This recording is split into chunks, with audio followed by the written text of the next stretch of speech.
Israel's war on Gaza has displaced nearly 2 million Palestinians.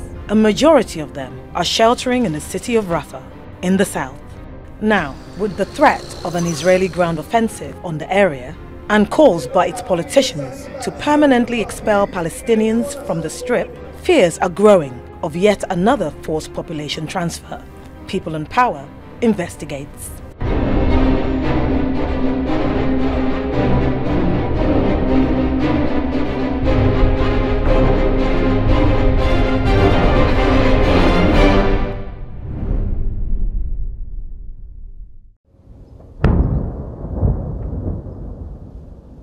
We should create a humanitarian problem that will force Egypt and Turkey and Europe to absorb the Arabs as refugees. The purpose of the Zionist project was the erasure of the Palestinian people. The methodology was mostly expulsion, intimidation and massacres. לא, מה שיכול וצריך לקדם זה תוכנית הגירה, עידוד מרצון כמובן, שיאפשר להם ללכת. بقول لك احنا ارضنا غزه وبدنا نرجع لها بدناش نروح على سينا. يا الله يا الله يا الله. Since October 7th, 2023, about 2 million Palestinians in the Gaza Strip have had to flee for their lives to escape death and destruction, which has followed them even in areas they've been told are safe zones. دمار كامل دمار كامل. Israel's war on Gaza has wrought an unprecedented humanitarian disaster. Pushed to and cornered in Rafah through air and land assaults by the Israeli army, Gazans fear the worst.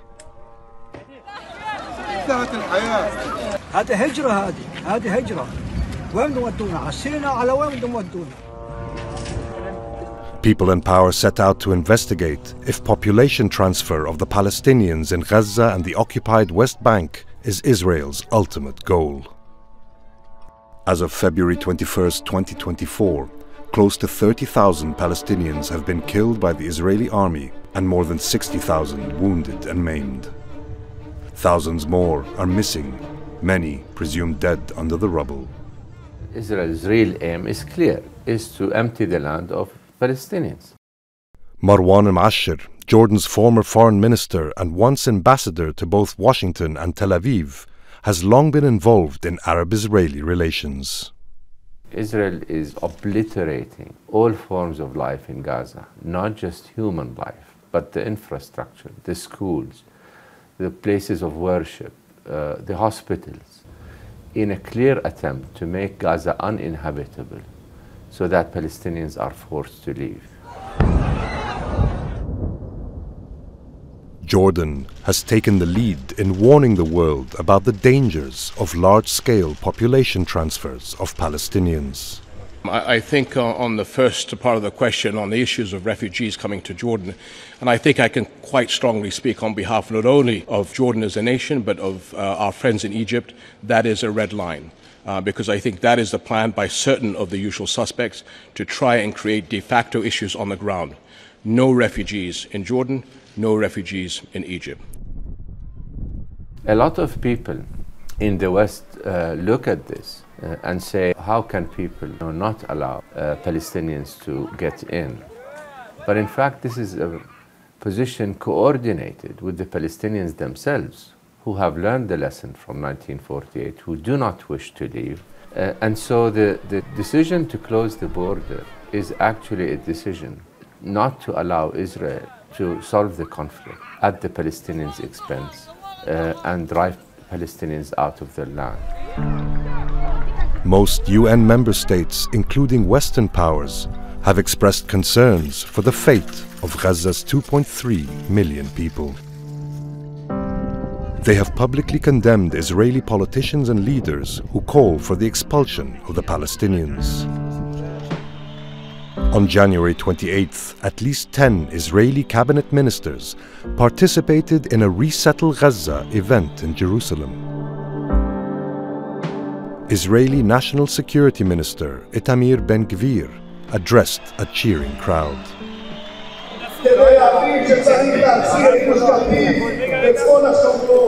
There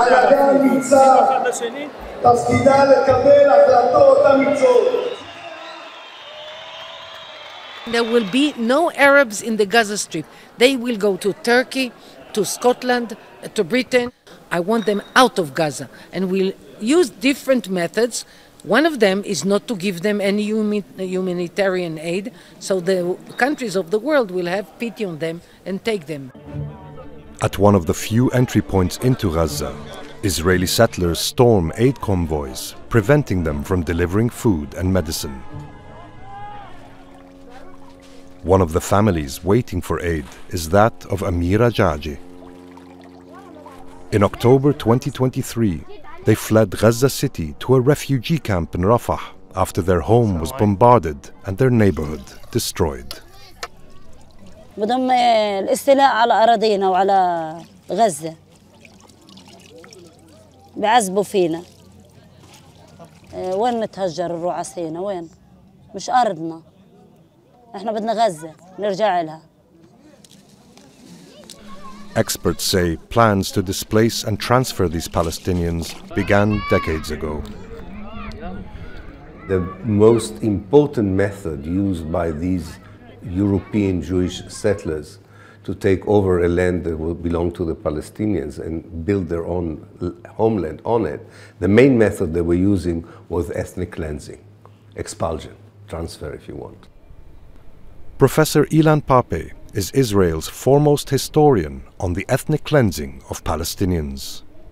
It really begins in the late 19th century when an ideological movement called Zionism decides that the best way to solve the problem of anti-Semitism in Europe and the best way for a modern future for the Jewish people is in the land of Palestine.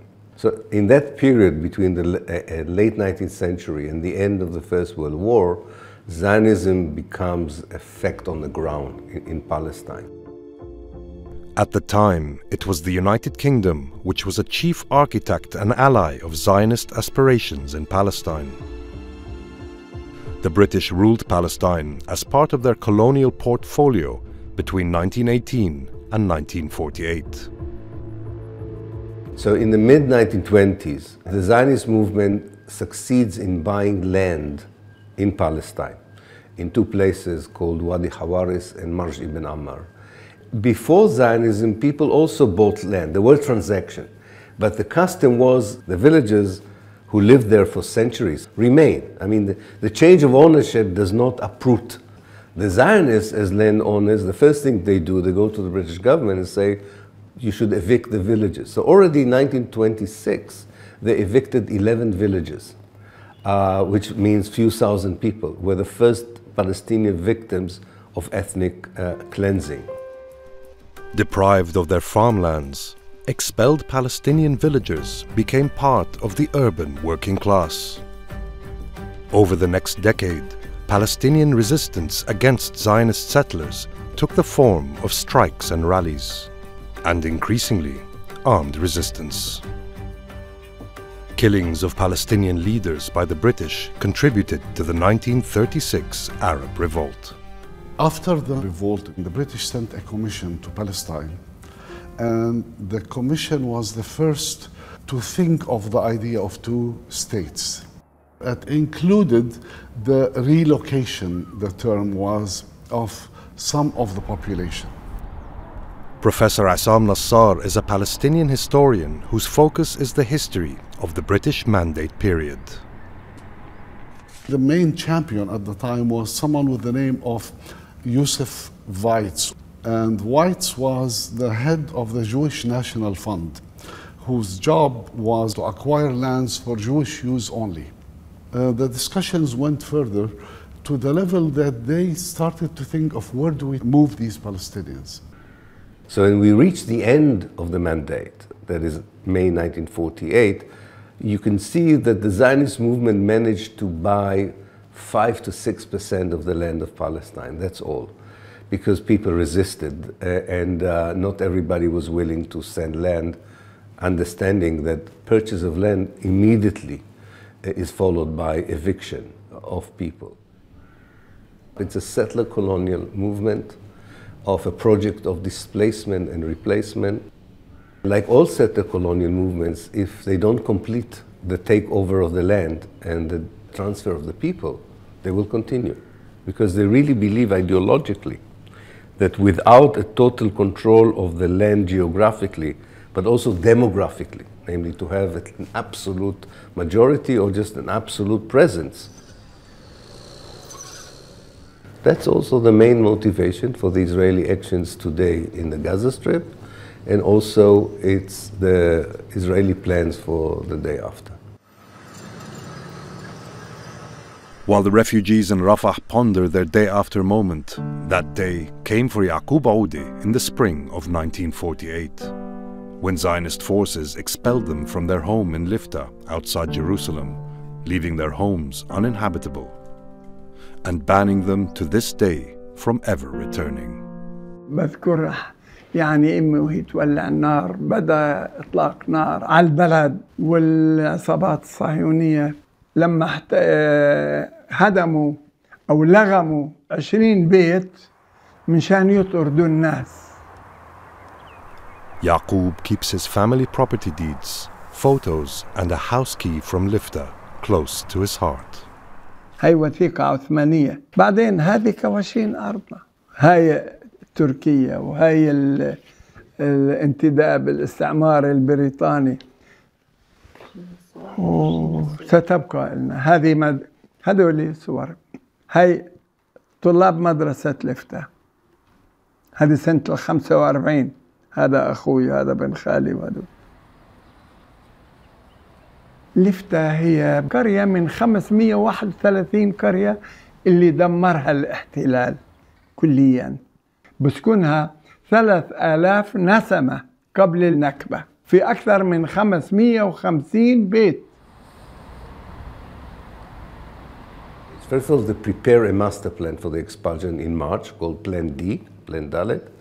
And in April and the beginning of May, they implement it. And the first stage of Plan D was to take over the urban space of Palestine. And they depopulate most of the Palestinian cities. Out of the 75,000 people who lived in Haifa, only 3,000 remain.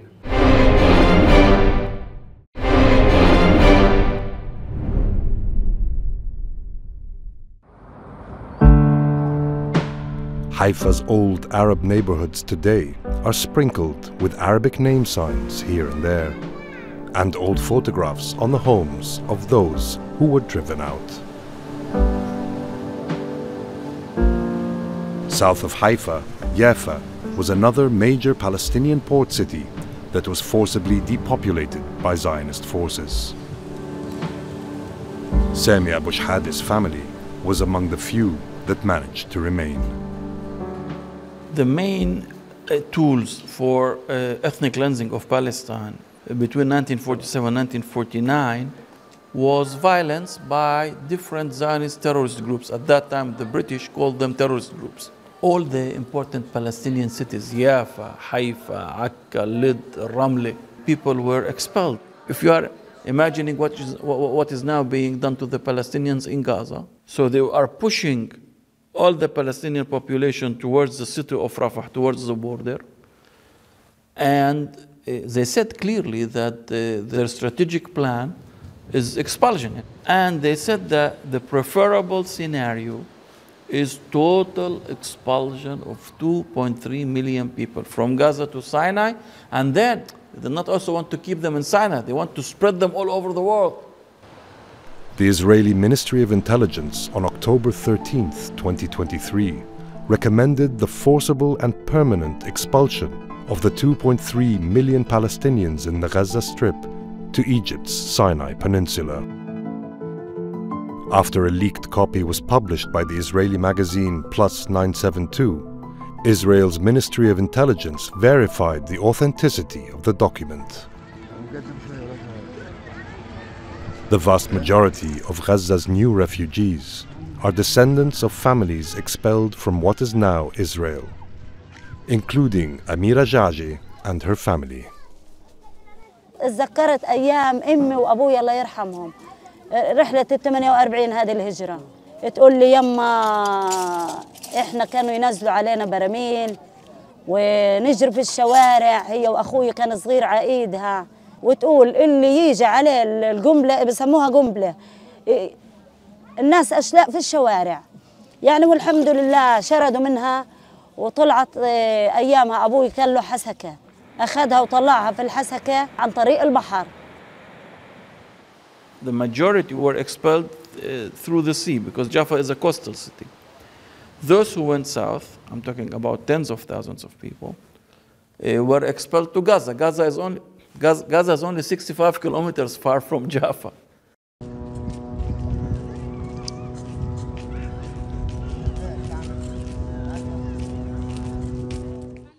Juliet Tuma is one of the few aid workers who's been able to enter Gaza during the war. Places like schools, for example, had to be converted into shelters, what we call. And even those shelters were never spared during the war. We have recorded more than 300 people who were killed during those hits and over 1,000 people who were injured, only in UNRWA facilities. The so-called evacuation orders that the Israeli authorities kept on issuing, especially the first one, under which at least 1 million people were impacted.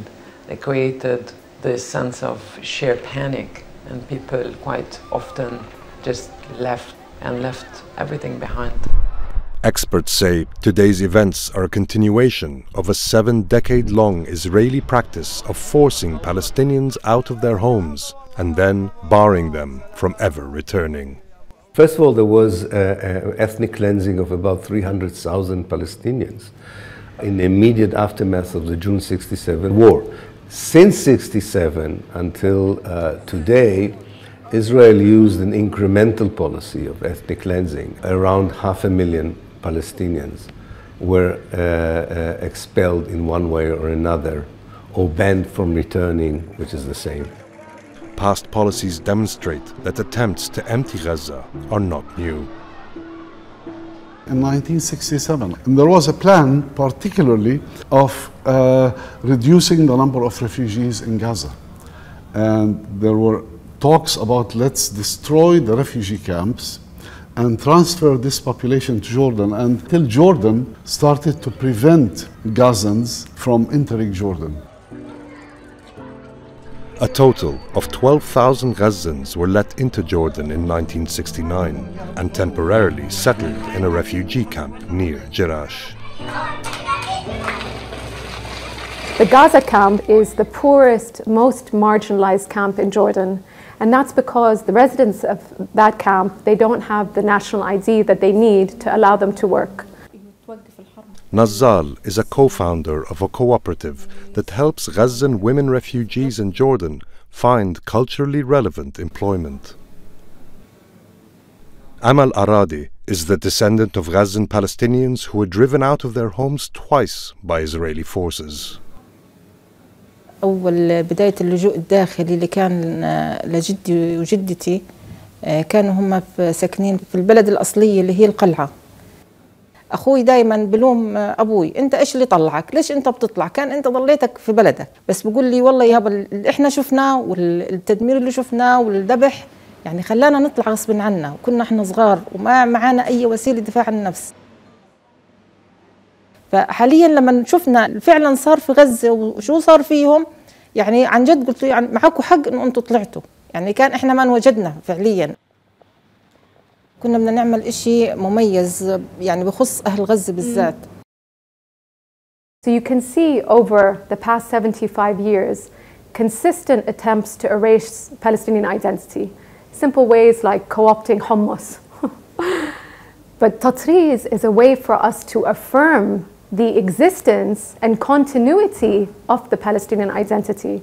So now you see symbols like the watermelon, like embroidery, like the keffiyeh, even without embroidery, being used within the global solidarity movement and within the Palestinian diaspora as a further confirmation, not only do we exist, but now everyone knows that we exist.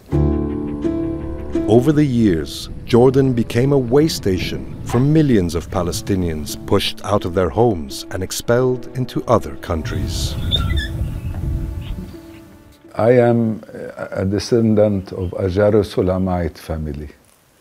God bless his soul, Abdul Hayy, my father. He settles in Qatamon, which is in the west part of Jerusalem, which was occupied in 48. So we were forced to leave, or we were kicked out in the war of 48. These are parts of the structural and architectural plans of our home in Qatamon. And I see the stamp date, and it says City Engineering Department, 4th of January 1945. Well, this is, which I was very happy to see or find, my father's signature as an owner. And that's his name here, Abdul Hayy Khalil Atiyah. Muhammad Atiyah runs a farm in the Jordan Valley, right across from his birthplace in Jericho. He is one of up to 4 million Palestinian refugees in Jordan who await the moment they can return to their former homes. And we left Jericho when I was 13 during the war of 67. One of the things that is kept in my memory is how we left the whole family. We were 12 children and my mom and maybe some of the neighbors, all backed in one vehicle. Well, I remember another thing that Israeli planes were bombing people as they were leaving, talking about things repeating itself. And one family that was killed with an airplane, an Israeli airplane, was killed here, not far from the farm. Across the Jordan River, in the occupied West Bank, Israel has walled in and isolated most urban areas and declared many rural communities closed military areas.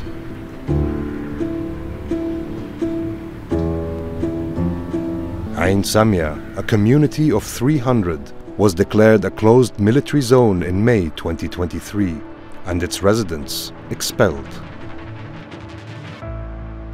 In 2023 alone, a dozen such communities were banished at gunpoint. The people of Ain Samia now live in barracks less than 15 kilometers from their former homes. في 67 استحلونا إسرائيل. بعدها في 69 صاروا يرحلوا فينا هان ويجيبونا من هان ويرحلونا من هان. في 69 أعطونا 24 ساعة أطلع رام الله. جبنا سيارة بتسريح، اللي تعدى السيارة ما بيطلع. وطلعونا حطونا في سامي. ولا تاريخ 15 شهر 5 اجت الشرطه، اجت سيارتين جيش و3 سيارات مستوطنين من 67 لتاريخ اليوم، والله ما تريحت ساعه في الليل منهم. والله انما احنا مهاجرين، يا اما يذبحونا فيها يا اما نعيش فيها، واحده من هالثنتين. In the occupied West Bank, more than 300 Palestinians have been killed by both Israeli settlers and the army since the war in Gaza began in a parallel battlefield. Israel has a mechanism of about 200,000 people who are daily employed to police the Palestinians wherever they are. And part of this policing is also dealing with sometimes individual cases of ethnic cleansing, but it's a perpetual reality. It doesn't end. What Jordan and Egypt today are doing is raising awareness in the international community to the question of mass transfer, to Israel's real aims, so that such a scenario does not develop. We cannot today say that mass transfer is a thing of the past that cannot be done. وكل هذا وصابرين بنقول يا رب نروح، بس يا رب نروح نرجع على دورنا. والله اعتقد اني ارجع على داري، بس لو يعني بدي اخذ الخيمه هذه وانصبها عند داري، لانه دورنا مشوه الحمد لله رب العالمين، ماكله قذائفنا ما قالت يا حالي. فحنرجع ناخذ خيمتنا ونقعد احنا وهالأولاد ونكمل بقية هالعمر إذا ضايع العمر.